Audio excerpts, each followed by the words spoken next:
चलो डाउट्स पूछना शुरू करो। 3 क्वेश्चन नंबर 3, उससे पहले आई थिंक 2 भी बोला है ना सनी ने? Yes sir. Question 6 sir.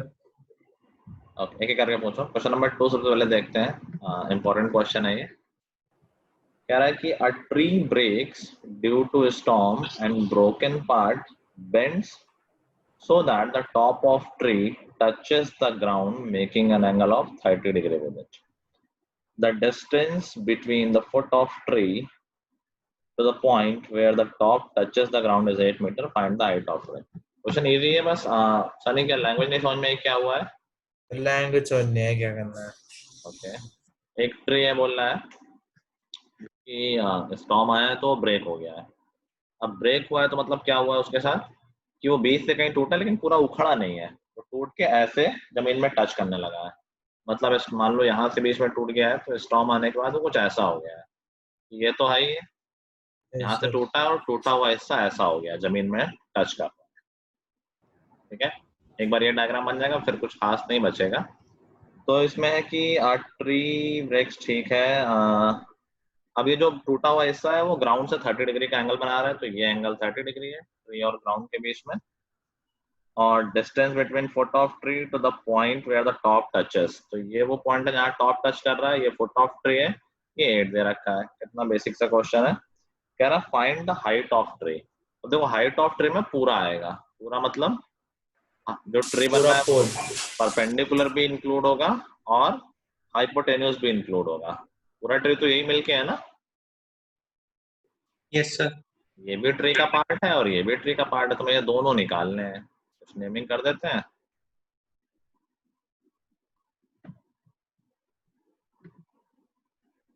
चलो कैमरा ठीक कर लो सब लोग, कटने वाले काम नहीं करो, मूड खराब होगा सीजन, फिर मैं निकालूंगा क्लास से।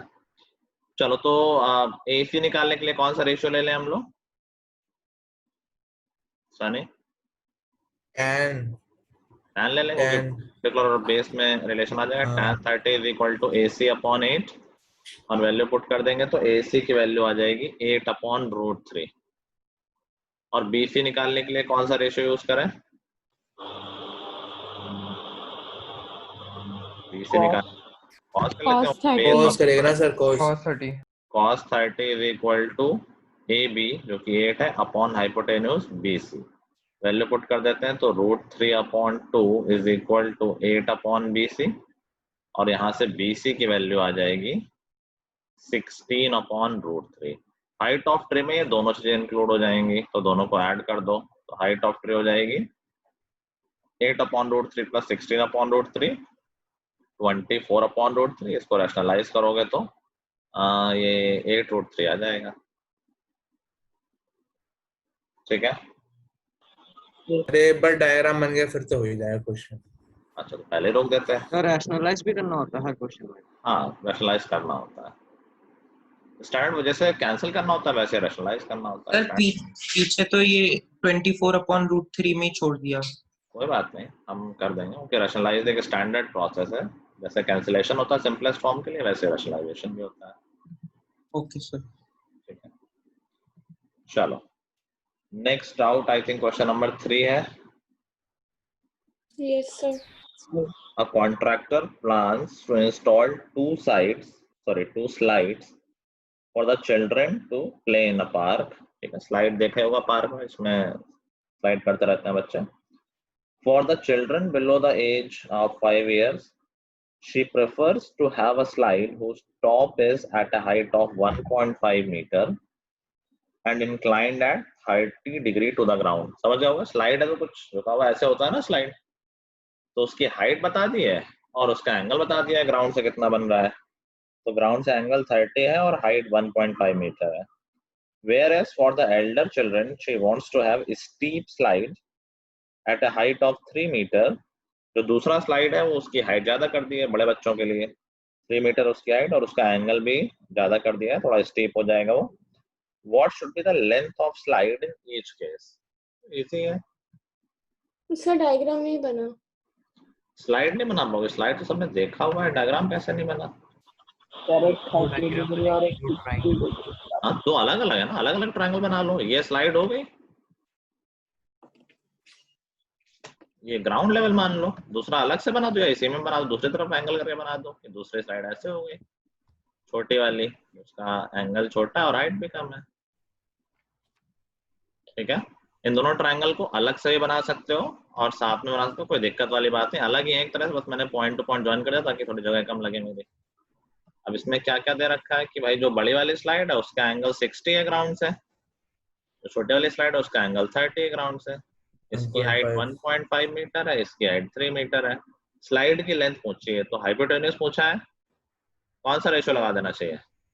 sin 60. Sin हाँ साइन, दोनों में ही साइन लगा दो, तो साइन 60, इसको मैं L1 बोल देता हूँ, इसको L2 बोल देता हूँ। Sine 60 is equal to 3 upon L1, sine 60 की वैल्यू पुट कर देंगे, √3/2 is equal to 3 upon L1, और यहाँ से L1 की वैल्यू आ जाएगी 2√3। ऐसे ही sine 30 is equal to 1.5 upon L2, यहाँ से L2 की वैल्यू 3 आ जाएगी। ठीक है, Yes, sir.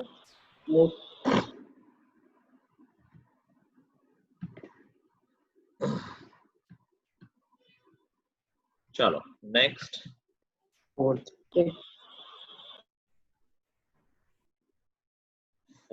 भी है, फोर्थ किसका डाउट है? आयुष। आयुष भाई, ये तो बहुत ही बेसिक आयुष, ऐसा क्वेश्चन तो किया भी था, इसमें डाउट टेक्निकली नहीं होना चाहिए, वैसे मुझे बताने में कोई दिक्कत नहीं है। Angle of elevation of the top of a tower from a point on the ground is 30 metre. एक टावर है, उसका एंगल ऑफ एलिवेशन ग्राउंड के किसी पॉइंट से 30 है, कुछ ऐसा। ग्राउंड पे कोई पॉइंट ले लिया, वहां से टावर का एंगल ऑफ एलिवेशन बना दिया 30 डिग्री। कहाँ इशू हो रहा है तुम्हें इसमें? Which is 30 metre away from the foot of tower, ये पॉइंट है वो फुट ऑफ टावर से 30 मीटर है, एच बताना है। तो मेरी बुक में स्प्रिंट हो रखा है, अजीब सा एंगल दे रखा है। अच्छा अच्छा, कोई बात नहीं, निकाल लोगे यहाँ से, टैन लगा देंगे, अच्छा जाएगा, खत्म यस बात। सर, मुझे लग रहा था ऐसा एंगल कैसे निकलेगा।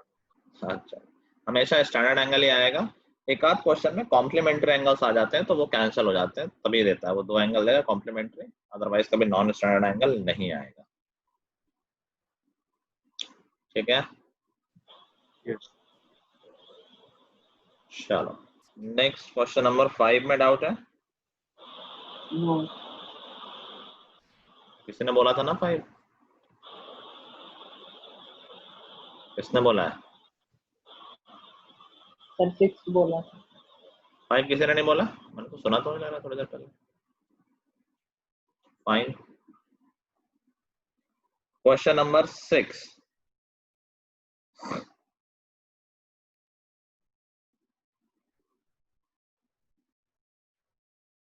A 1.5 meter tall boy is standing at some distance from 30 meter tall building। देखो इसमें हाइट दी है बॉय की, तो वही हम आईज की लेंथ, आईज की ग्राउंड से डिस्टेंस को ही हाइट ले लेंगे, और ऑफ कोर्स हाइट दी है तो फिर वो कंसीडर की जाएगी। तो मान लो ये ग्राउंड लेवल है, this is the ground level, यहाँ पर कोई लड़का खड़ा है, उसकी हाइट है 1.5, तो यहाँ ये ले लेते हैं, ये खड़ा हुआ है कोई, दिस इज 1.5। फिर कह रहा है कि is standing at some distance from a 30 metre tall building. एक बिल्डिंग है जो 30 मीटर हाई है, उससे थोड़ी दूरी पे खड़ा हुआ है, तो यहाँ पर एक बिल्डिंग बना दी, उसकी हाइट ले ली हमने 30।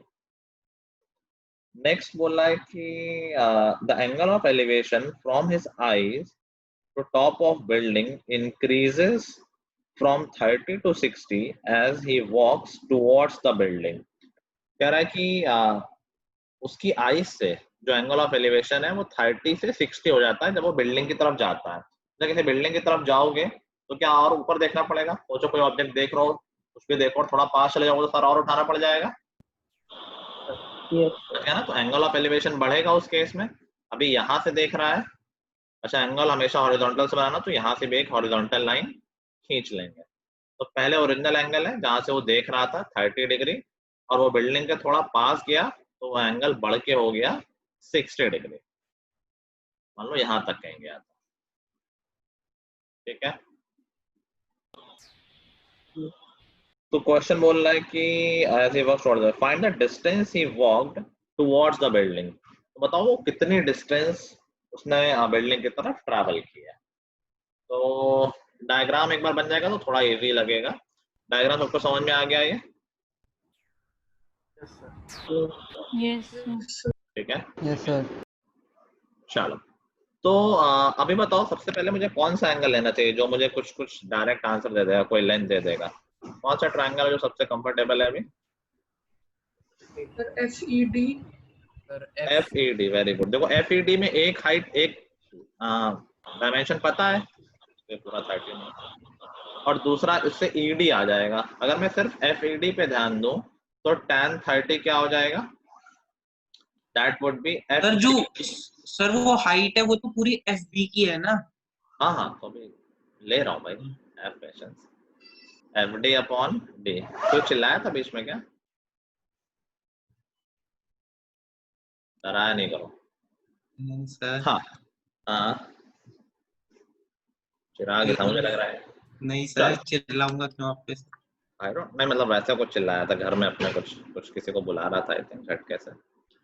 एनीवे ये पूरी हाइट 30 दे रखी है बिल्डिंग की और बॉय की हाइट 1.5 है, तो क्या ये BD भी 1.5 हो जाएगा ज्योमेट्री से? आएगा ना? तो यहाँ से हम FD की हाइट निकाल लेंगे, FD की लेंथ निकाल लेंगे, दैट वुड बी 28.5। 30 माइनस 1.5 तो ये हो जाएगा 28.5, और AD हमें नहीं पता, उसको AD लिखा रहना दो, या तो मैं XY लिखना तो वो भी लिख सकता हूँ, कोई दिक्कत वाली बात नहीं है। इसको सिंप्लीफाई कर लेते हैं तो 1/√3 is equal to 28.5 upon ED, और यहाँ से ED की लेंथ आ गई 28.5√3। ठीक है। अभी बताओ मुझे नेक्स्ट किस ट्रायंगल में काम करना चाहिए? FCD। अच्छा अच्छा ऋषभ था। अब मुझे FCD ट्रायंगल में ध्यान देना चाहिए, क्योंकि मुझे FD पता है, एंगल पता है, तो मुझे पूरी लेंथ CD मिल जाएगी। ऑल्दो मुझे निकालना CE है, तो पूरी लेंथ मिल जाएगी, उससे ED हटा देंगे तो CE आ जाएगा। तो यार तुम लोग देखते नहीं हो कुछ, tan 60 यूज करना था ना, सब बैठे हो मक्कारों की तरह।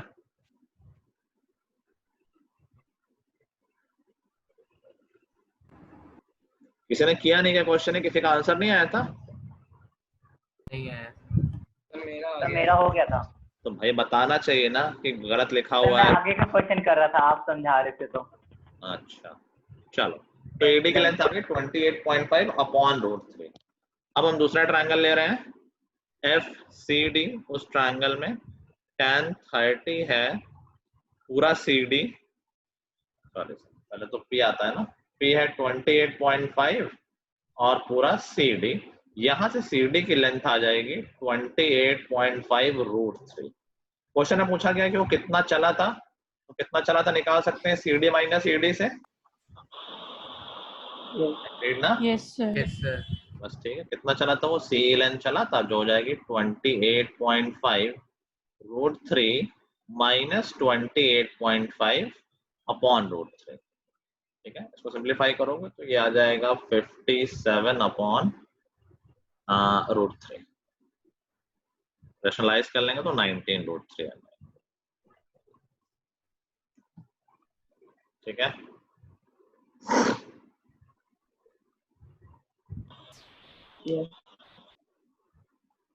कितने लोगों को सारे क्वेश्चन आ गए थे 1 से लेकर 6 तक? कोई है ऐसा? विनीत को आ गया था, और कोई आ गए थे? अवनीश को? मेरे को सर बस एक ही नहीं आया था। Very good. कोई इसको एक भी नहीं आया था? सर 6th वाला नहीं आया था। अच्छा कोई बात नहीं, जस्ट ऐसे ही मैं पूछ रहा हूँ, कोई दिक्कत नहीं आया तो पूछ ही लो। अर्जुन तुमने ट्राई किया था क्वेश्चंस? Yes sir. कितने हो गए थे? सर 4 हो गए थे। Nice nice. Aryan?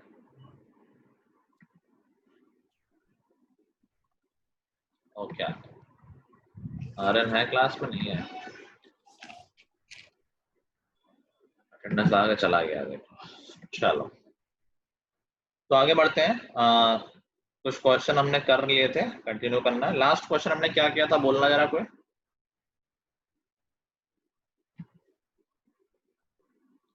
Good good Sir, the angle chimney वाला The angle of elevation of हाँ सिर्फ the चिमनी वाला. top of the chimney. ठीक ठीक ठीक. चलो नेक्स्ट देखो. The horizontal distance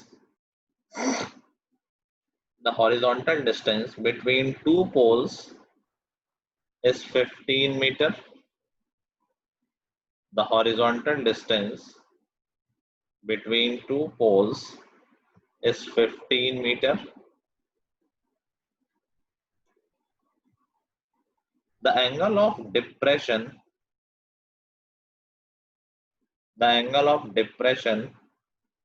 of the top of first pole,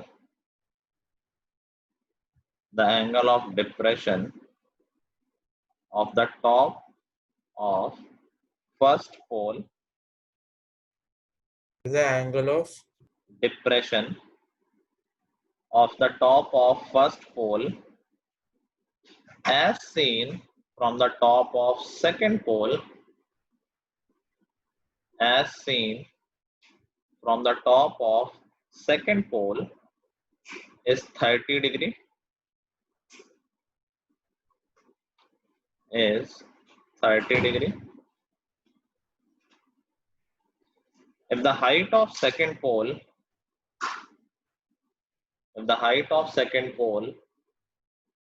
is 24 meter,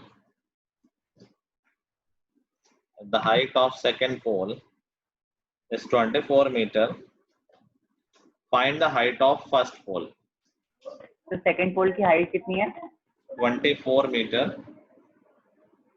Find the height of first pole.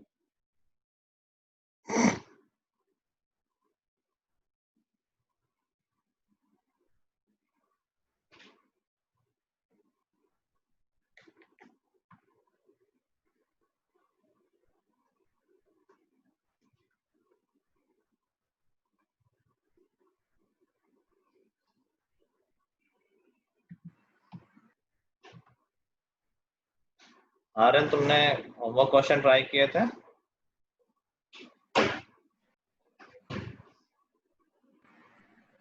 Hello sir. हाँ sir, क्या बोल रहे हो? होमवर्क क्वेश्चन ट्राई किए थे? नहीं सर, सारे नहीं. सही तो दिए थे यार. हुए थे एक भी? हाँ, हेलो हुए थे एक भी क्वेश्चन? कितने ट्राई किए थे?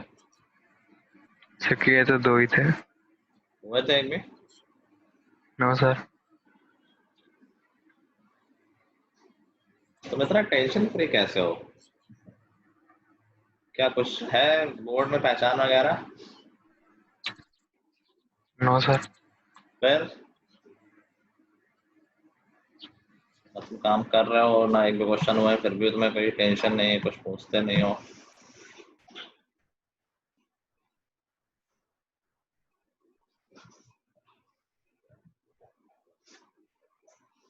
सर यहाँ पे एक स्टेटमेंट थोड़ी कंफ्यूजिंग लग रही है. कौन से? The angle of depression of the to top of first pole as seen from top of second pole is 30. ये वाली लाइन. ये तो मैंने स्टेटमेंट है, इसमें कंफ्यूजन क्या है? वही तो कंफ्यूज कर रही है. बहुत क्लियर स्टेटमेंट है. हाँ, में क्या ऊपर सेकंड पोल से बोल रहा है कि फर्स्ट पोल को देख रहे हैं, ऐसे बोल रहा है. हाँ, हाँ. और 30 डिग्री सर दोनों का सर जो हाइट है वो सेम. एंगल ऑफ तो डिप्रेशन. छोटा क्यों जाता है? सेम थोड़ी ना होगा. अगर सेम हाइट होगा तो एंगल जीरो नहीं हो जाएगा? सामने देख कर दिख जाएगा वो. अर्जुन, आंसर तो मुझे पता नहीं है, अभी देखते हैं. एक ही स्टेटमेंट है, वो सब कुछ क्लियर कर रही है. उसको ध्यान से पढ़ो और ध्यान से समझो कि कौन सा पोल ऊंचा है, कौन सा नीचा है.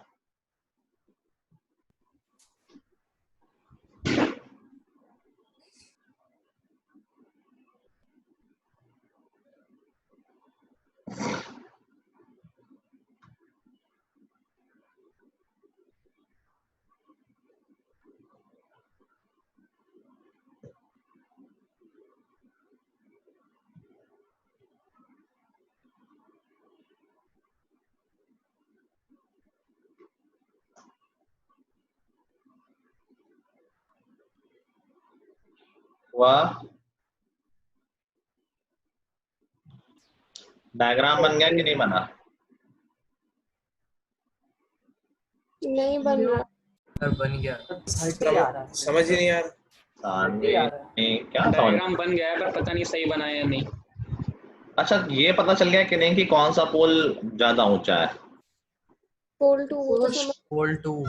पोल 2। फिर क्या रह गया? फिर तो एकदम इजी हो गया है। मतलब देखो जो सेकंड लाइन, डायग्राम कंफर्म कर दो बस। हाँ कर रहा हूँ। ये बताओ, जो वो कह रहा है एंगल ऑफ डिप्रेशन, मतलब नीचे देख रहे हैं, of the top of first pole, पहले पोल के टॉप को देख रहे हैं, सेकंड पोल के टॉप से और नीचे देखना पड़ रहा है। तो यही हमें बता रही है कि दूसरा पोल ज्यादा ऊंचा है, बिकॉज एंगल ऑफ डिप्रेशन बन रहा है टॉप ऑफ फर्स्ट पोल का from the top of second pole. तभी तो नीचे देखोगे जब सेकंड पोल ऊंचा होगा। तो उसके बाद मुझे समझ में नहीं आ रहा इशू कैसे हो सकता है। फिर तो बहुत ही है। ये दो पोल हो गए, पोल 1 पोल 2 इससे ऊंचा है, और एंगल ऑफ डिप्रेशन पहले पोल के टॉप से दूसरे पोल के टॉप को देख रहे हैं, तो एंगल बन रहा है कितना? एंगल है 30 है क्या? 30 डिग्री। अच्छा, एंगल ऑफ डिप्रेशन है, पहले तो फिगर कंप्लीट कर लिया करो। ये वाला हॉरिजॉन्टल लेवल के इसके एंगल ऑफ डिप्रेशन यहाँ बनता है हॉरिजॉन्टल के साथ। तो ये एंगल 30 दे रखा है, जिससे ये एंगल 30 हो जाएगा। समझ गए? हाँ सर। हमेशा डिप्रेशन बाहर होता है और वो उसको अल्टरनेट अंदर हो जाता है, तो बात बन जाती है हमारी। और हमसे सेकंड पोल की हाइट, सॉरी किसकी पूछी है? सेकंड की पूछी है, फर्स्ट की पूछी है? सेकंड की दे रखी है और फर्स्ट की पूछी है। ठीक है, तो पूरी हाइट दे रखी है 24 और इसकी पूछी, इसको h मान लेते हैं और इसको x मान लेते हैं। मैंने बताया कि भाई हमेशा दो ट्रायंगल मिलेंगे और दो अननोन होंगे। सॉरी, यहाँ पर एक ही ट्रायंगल है तो एक ही अननोन है, बीच को डिस्टेंस 15 दे रखी है, तो ये 15 है, तो बहुत इजीली हो जाएगा। क्या इस ट्रायंगल से, ऊपर वाले ट्रायंगल से क्या DE आ जाएगा? ये आ जाएगा। यस सर आ tan 30 लगा देना, DE आ जाएगा। कितना आ रहा है?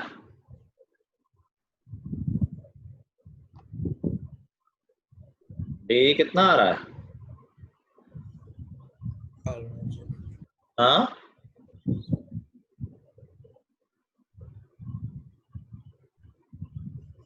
बोलो भाई। सर 5√3। 5√3। ठीक है, बिल्कुल D 5√3 आ जाएगा। इनको नहीं आ रहा, मैं लिख भी देता हूँ। tan 30 लगाएंगे, tan 30 is equal to DE upon B।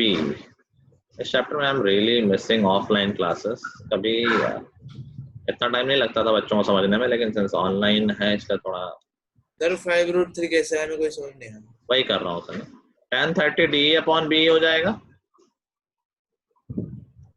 tan 30 करने के बाद 1/√3। हाँ, रेशनलाइज करने के बाद DE की लेंथ हमें पता नहीं है और B की लेंथ 15 है, तो DE आ गया 15/√3। रेशनलाइज कर लेना तो 5√3 आ जाएगा। ठीक है, फिर तुम्हारा आंसर ही आ गया। सेकंड पोल की हाइट कितनी हो जाएगी? AB कितनी हो जाएगी? AB और EC इक्वली तो होंगे, तो पूरा है 24, उसमें ऊपर वाला माइनस कर दो। 24 माइनस 5√3। √3 की वैल्यू सबको याद है? नहीं सर। √3 की वैल्यू याद रखा करो, स्टैंडर्ड वैल्यूज है 1.732, और √2 की वैल्यू वैसे तो इस यहाँ नहीं यूज होती ज्यादा, फिर भी 1.414। ये वैल्यूज याद होनी चाहिए सबको। तो मेरा इतना आ गया था 24 माइनस 5√3। बस अब जैसे हाइट जैसे निकाल ली तो यूजली आंसर हम डेसिमल में देते हैं इन केसेस में, तो √3 की वैल्यू रख दो और आंसर निकाल दो।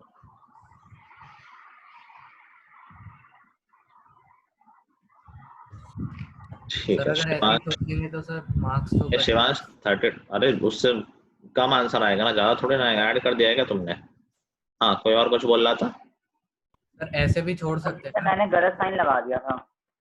नहीं, शिवांश से करा, तुमसे करो। ऐसे नहीं छोड़ेंगे यार, क्योंकि हाइट पूछे तो डेसिमल में दे देंगे। यूजुअली एक्चुअली क्वेश्चन में वो वैल्यू दे देता है। अगर वैल्यू कभी भी मेंशन है क्वेश्चन में कि √3 की वैल्यू 1.73 होती है, तो हमेशा यूज करनी है वैल्यू।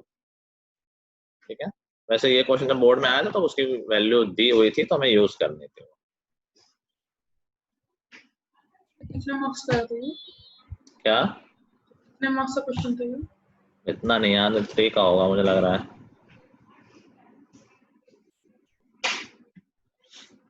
लिख लिया सबने? Yes, sir.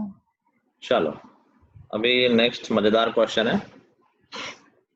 देखो, a boy is flying kite, a boy is flying kite with 120 meter long string.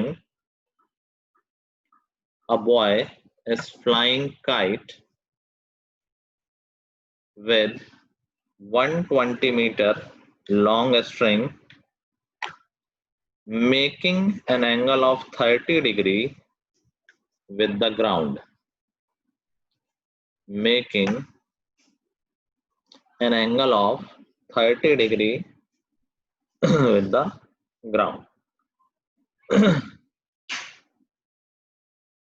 लिख लिया यहाँ तक? Yes, sir. Another boy, from the ground, with the ground. Another boy on the roof of a building. Another boy on the roof of a building is flying kite. Is flying kite with 80 meter long string. With 80 meter long string, making an angle of 30 degree. Making an angle of 30 degree with the horizontal. Making an angle of 30 degree with the horizontal. लिख लिया यहाँ तक? Sir boy की height दे रखी है? नहीं भाई, खुद से क्यों सब कर रहे हो? हाइट दे देंगे तो और हालत खराब हो जाएगी। The boys are facing each other. The boys are facing each other.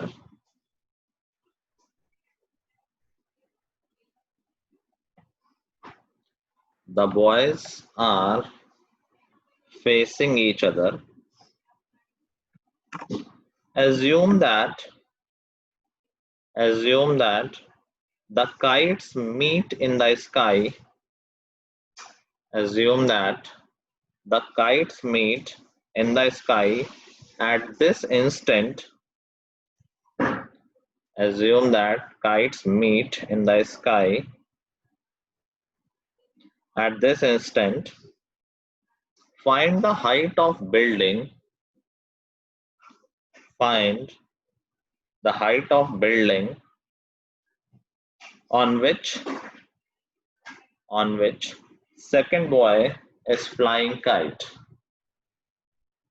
Find the height of building on which second boy is flying kite. चलो, अच्छा क्वेश्चन। आंसर जितना तो क्वेश्चन ही है सर क्वेश्चन ही आधे पेज का है। चलो मिल जाएगा क्वेश्चन, आई थिंक आरडी वगैरह में कहीं तो मिल ही जाएगा। अभी हमारे स्कूल में आ जाता है, थोड़ा शो ऑफ करते हैं जब वो लोग। बनाओ डायग्राम।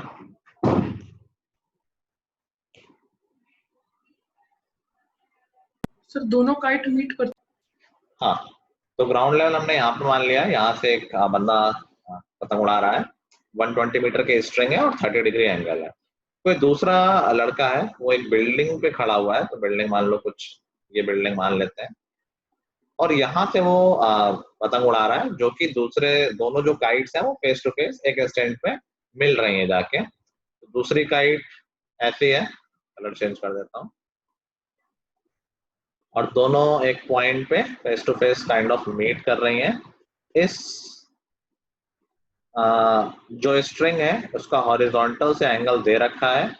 डायग्राम कंप्लीट कर लेते हैं, यहाँ भी वर्टिकल लाइन खींच लेते हैं, और ये जो सेकंड काइट है उसकी स्ट्रिंग की लेंथ दे रखी है क्या? हाँ दे रखी है, ये 80 मीटर है और ये एंगल भी 30 डिग्री हॉरिजॉन्टल से एंगल है। सबको डायग्राम समझ में आ गया है? Yes sir. ठीक है, अभी देखो डायग्राम बना लोगे फिर समझ में जाएगा ये क्वेश्चन बहुत ही इजी है, बहुत सिंपल सा क्वेश्चन है। अभी देखो जो पहला वाला ट्रायंगल है जो मोस्टली ब्लैक कलर से बना हुआ है, उसमें हम क्या इजिली बीसी की लेंथ निकाल सकते हैं, सॉरी उससे एसी की लेंथ निकाल सकते हैं, यस सर। आराम से निकल जाएगी।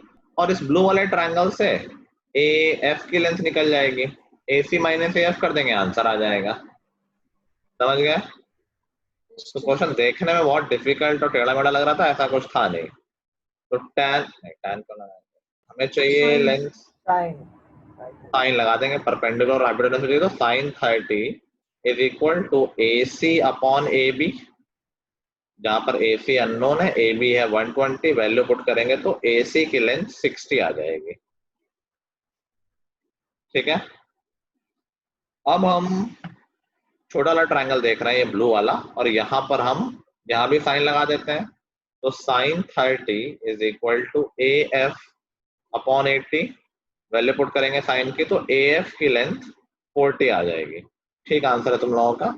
तो हाइट ऑफ बिल्डिंग क्या हो जाएगी, हाइट ऑफ बिल्डिंग तो ED है, इसको बिल्डिंग माना है हमने, तो this will be same as FC, और FC को हम बोल सकते हैं पूरा AC माइनस AF, तो वो 60 माइनस 40 20 हमारी लेंथ आ जाएगी। ठीक है, हाँ ठीक आ गया था। मैंने भी तो भेजा था सर, मेरा भी सही था। अरे मैंने देखा नहीं यार, मिस हो गया, वो पहले भेजा था क्या? हाँ हाँ, अच्छा सबसे पहले तुमने ही भेजा था, मिस हो गया, कोई बात। ठीक है, तुम्हारा भी ठीक है। किसी को doubt? No sir. No sir. चला क्वेश्चन? अरे ऐसे क्वेश्चन आए क्या? हाँ आ सकता है, कुछ डिफिकल्ट थोड़ी ना है, डिफिकल्ट था क्या इसमें? डिफिकल्ट जो क्वेश्चन है अभी मैंने कराया नहीं है, उसके लिए कहना ऐसे क्वेश्चन आएंगे, इसके लिए तो मत कहो कम से कम यार। अरे डायग्राम को अज्यूम करने में दिक्कत होती है बस। अज्यूम क्यों करना है भाई, पढ़ के बनाओ। चलो अभी ये मान लो जो मैंने क्वेश्चन कराया, यूजली 2 मार्क्स 1 मार्क्स में छोटे क्वेश्चन आते थे, अभी थोड़े से बड़े क्वेश्चन करा रहे हैं, थोड़े से बड़े, ये डिफिकल्ट नहीं है, वेरी इंपॉर्टेंट क्वेश्चन है ये जो भी मैं कराने जा रहा हूँ, लिखो। और मैंने कल भी बताया था कि सारे क्वेश्चन ये इंपॉर्टेंट जो मैं करा रहा हूँ, इनमें से ही कोई क्वेश्चन तुम्हारे बोर्ड में फॉर श्योर आएगा, स्कूल में भी इन्हीं में से क्वेश्चन मिल जाएगा। अभी जो करा रहा हूँ ये बहुत बार बोर्ड में आ चुका है, इसलिए अलग से बोल रहा हूँ। The angle of elevation, the angle of elevation of the top of a tower, angle of elevation of the top of a tower from 2 points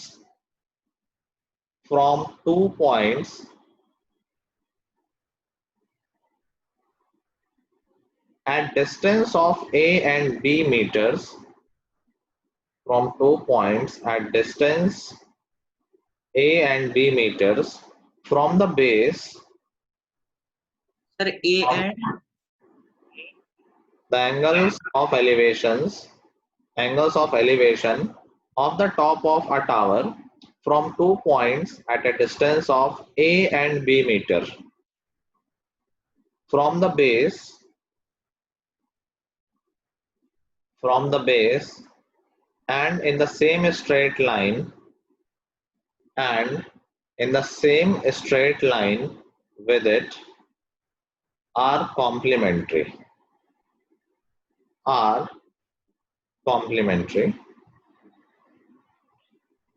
Show that height of the tower is square root of AB. Height of the tower is square root of AB. कई बार question आता है उसमें ए और B की value दे रखी 20 30 लिख देंगे तो सेम ही क्वेश्चन होगा, वो कॉम्प्लीमेंट्री एंगल्स हैं, ये इंपॉर्टेंट है।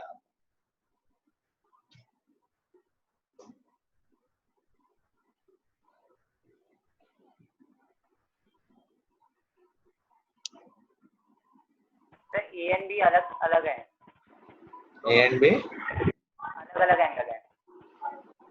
क्या? ए एंड बी अलग अलग एंगल है। ए और बी एंगल थोड़ी है, ए और बी डिस्टेंस है भाई, एंगल तो कॉम्प्लीमेंट्री बोल रखा है ना।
पर पता नहीं क्या बना है। देखो क्या बोल रहा है क्वेश्चन कि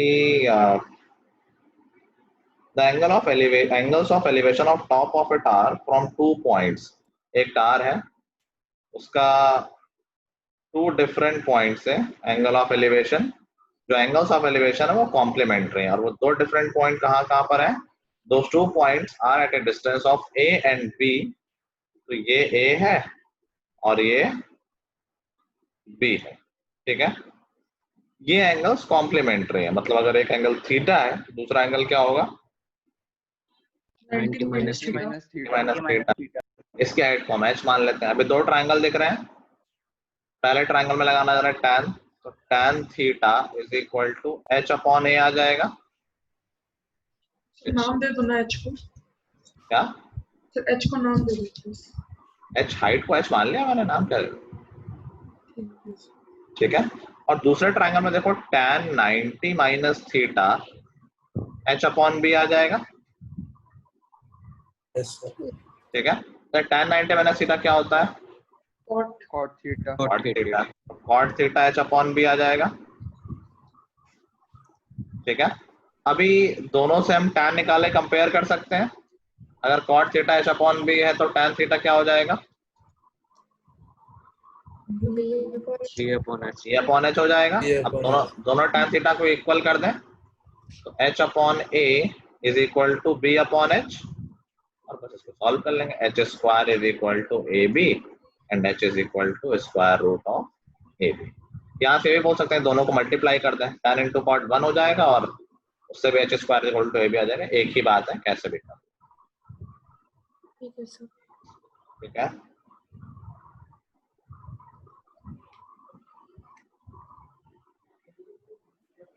अच्छा क्वेश्चन। हाँ, थैंक यू फॉर रिव्यूइंग। कर भी लोग थोड़ा बहुत।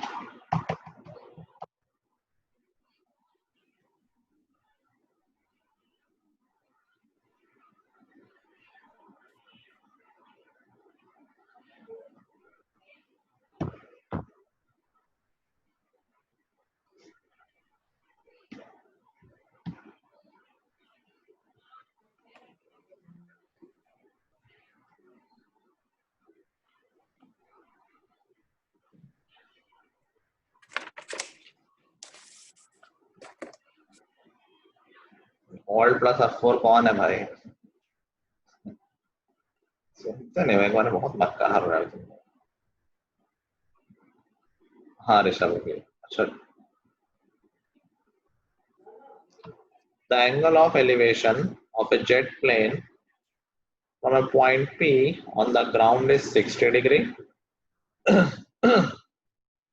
After a flight of 30 seconds, the angle of elevation changes to 30 degree. If the jet plane is flying at a constant speed, if the jet plane is flying at a constant speed,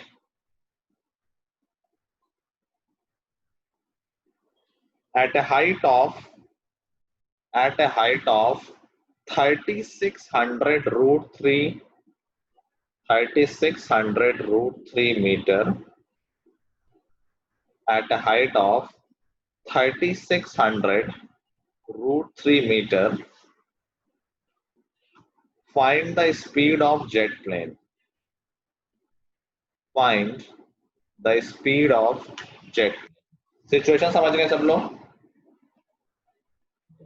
एक plane को देख रहे हो, कोई angle of elevation है, अब वो आगे बढ़ गया है, ऑफ कोर्स पॉइंट से दूर जा रहा है तो एंगल ऑफ एलिवेशन चेंज हो गया थोड़ी देर में, तो वो स्पीड निकालने टाइम हमें दे रखा है। तो बेसिकली हमें डिस्टेंस अगर हम निकाल लेंगे कितने डिस्टेंस में ट्रैवल कर लिए, डिस्टेंस अपॉन टाइम कर देंगे तो स्पीड आ जाएगी।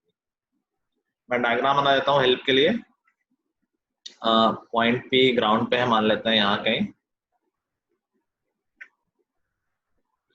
और यहाँ से angle of elevation of the plane is 60 degree है। तो यहाँ पर कहीं प्लेन था मान लो, और एंगल ऑफ एलिवेशन है 60। 30 सेकेंड्स के बाद में एंगल प्लेन मूव कर गया और थोड़ा आगे बढ़ गया, मान लो यहां तक पहुंच गया। Now at this time angle of elevation is 30 degree. Diagram complete कर लो, जहां जहां राइट एंगल बना सकते हैं, यहां से परपेंडिकुलर खींच दिया और यहां से खींच दिया। तो बेसिकली हमारा पर्पस यहाँ पर क्या हो जाएगा कि ये लेंथ निकल जाए जो प्लेन ने मूव की है 30 सेकेंड्स के ड्यूरेशन में। इसको मैं ए और बी बोल देता हूँ। तो बेसिकली अगर हमें ए बी मिल जाएगा तो बात बन जाएगी, ए बी मिल जाएगा तो डिस्टेंस आ जाएगी और अपॉन टाइम कर देंगे तो उससे स्पीड आ जाएगी। ठीक है, तो हम इस पॉइंट को, देवांश इधर ध्यान दो, खेलने दोस्तों। चलो, तो ए बी डिस्टेंस है हमारी, ए बी निकाल लो और बात करो, और आई थिंक आसानी से निकाल सकते हो। अच्छा, ये हाइट दे रखी है, इसको यहाँ मैं एच लिख देता हूँ ताकि छोटा लगे। 3600 हाइट दे ही रखी है तो बहुत इजी है इसको निकालना। ये भी एच है जो ऑलरेडी गिवन है, 2 बार टैन लगाएंगे आंसर आ जाएगा। ठीक है,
सर मैंने आंसर भेजा है। आंसर भेजा है, व्हाट्सएप पे भेजा है कि यहाँ पर? यही पे।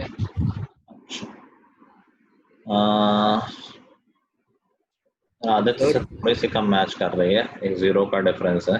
सर हाँ सर, ये ट्रायंगल पीएमएन में सर हम वो यूज करेंगे tan 30 हाँ, डिग्री। टैन लगेगा, ओके। एक से हम पीएम निकालेंगे, एक से पीएन निकालेंगे, डिफरेंस ले लेंगे। दोनों में टैन ही यूज होगा। अच्छा, तीनों का सेम आया, अवनीश आयु, अच्छा सबका ही सेम आ रहा है, तो आई थिंक ये सही होगा। आदित्य तुमने शायद थोड़ी सी गलती कर दी, एक 0 तुम्हारा एक्स्ट्रा आ रहा है। चलो देखो, यहाँ पर हम सबसे पहले tan 60 लगा सकते हैं। एपीएम में tan 60 हो जाएगा h, जो हमें ऑलरेडी पता है 3600√3 अपॉन pm, और यहाँ से वैल्यू रखोगे तो pm की वैल्यू 3600 आ जाएगी। ठीक है, नाउ दूसरा ट्रायंगल पकड़ते हैं PBN, उसमें tan 30 लगा देंगे, तो tan 30 is equal to h जो दे रखा है 3600√3 अपॉन PN।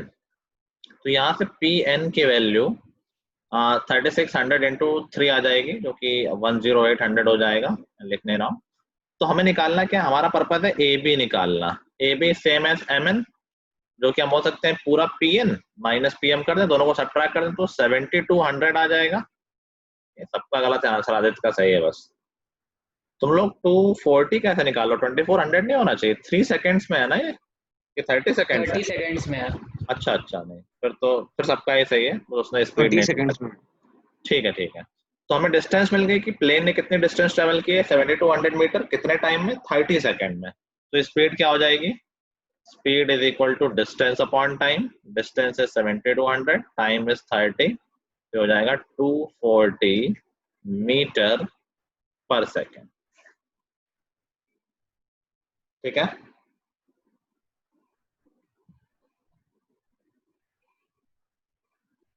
मैंने आपको डिस्टेंस भेजा था उसमें। हाँ हाँ, तो मैं बोला सबका आंसर सही है, तुम्हारा भी सही है, बस तुमने कंप्लीट नहीं किया था।